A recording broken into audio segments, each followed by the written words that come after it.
একের পর এক বালি বোঝাই নৌকা এসে ভিড়ছে উত্তর চব্বিশ পরগনার বরানগরের কুঠিঘাটে। দিনে দুপুরেই সেই নৌকা থেকে মাথায় করে বালি খালি করছেন শ্রমিকরা। অভিযোগ, পোর্ট ট্রাস্টের অনুমতির ভুয়ো নথি দেখিয়ে দিনের পর দিন কুঠিঘাটে চলছে এভাবেই বালির ব্যবসা। বরানগরের কুঠিঘাটে খড়দা থেকে মাঝগঙ্গা থেকে বালি তুলে এনে এবার কুঠিঘাটে সেখানে সেই বালি বোঝায় নৌকা দাঁড় করানো হচ্ছে এবং সেই নৌকা যেখানে দাঁড় করানো হচ্ছে তার থেকে ঢিলছোড়া দূরত্বে বরানগরের 31 নম্বর ওয়ার্ডের তৃণমূলের কার্যালয়, এবং সেই কার্যালয়ের সামনে প্রতিদিন এভাবেই বালি বোঝাই নৌকা আসছে এবং সেখান থেকে বালি নামানো হচ্ছে এবং অবাধে চলছে এই রকম ভাবে নদী থেকে বালি তোলার কাজ। প্রশাসনের নাকের ডোগায় কি করে এই ধরনের কাজ চলছে তা নিয়ে প্রশ্ন উঠেছে। শ্রমিকদের দাবি, খড়দায় মাঝগঙ্গা থেকে বালি তোলা হয়, তারপরে বালি ব্রিজ পেরিয়ে তা পৌঁছে যায় কুঠিঘাটে। এই বালি আপনারা কোথা থেকে তুলেছেন? খড়দা থেকে তুলেছেন?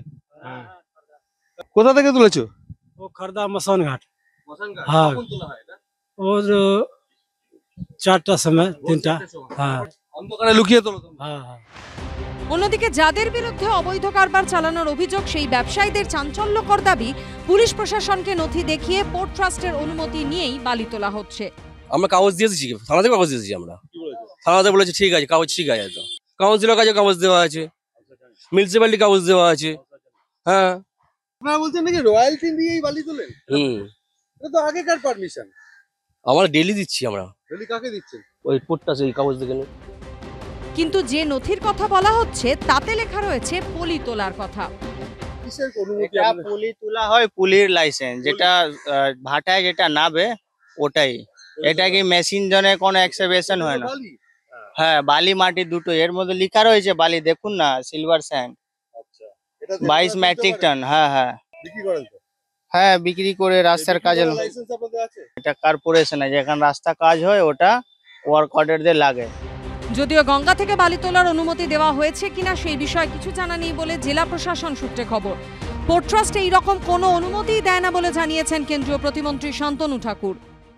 আমাদের পোর্ট ট্রাস্ট অথরিটির দায়িত্ব নেই যে গঙ্গার ভেতর থেকে বালি তুলে কাউকে বেচা বা কেনা, এরকম কোনো ম্যাটার আমাদের অ্যাকচুয়ালি কোনো রকম কোনো প্রভিশনের মধ্যে পড়ে না। যে বা যারা বলছে তারা ব্যক্তিগত স্বার্থ বা সিদ্ধিকে উপলব্ধি করার জন্য বা কোনো জিনিসকে সিক্রেট করার জন্য এই ব্যাপারটা বলছে আমি মনে করি। অবশ্যই তদন্ত করে দেখা হবে, যদি আমাদের কাছে সেরকম কোনো ইনফরমেশন আসে যে পোর্ট ট্রাস্টের নামে কোনো ব্লেম হচ্ছে বা কোন রকম পোর্ট ট্রাস্টের বিরুদ্ধে কিছু হচ্ছে, তো অবশ্যই আমরা সেটাকে ইনভেস্টিগেশন করব। ঘটনা নিয়ে তৃণমূলকে তীব্র আক্রমণ করেছে বিরোধীরা। যেখানে চুরি সেখানে তৃণমূল, যেখানে লুট সেখানে তৃণমূল, বাংলায় সব অপরাধের পিছনে তৃণমূল। অনুমতি দেওয়া হয়েছে কিনা জানা নেই বলে জেলা প্রশাসন হাত তুলে নেওয়ার ফলেই এলাকায় বাড়ছে বালি মাফিয়ার দাপট, অভিযোগ স্থানীয় বাসিন্দাদের। সমীরণ পাল ও রাজীব চৌধুরীর রিপোর্ট, এবিপি আনন্দ।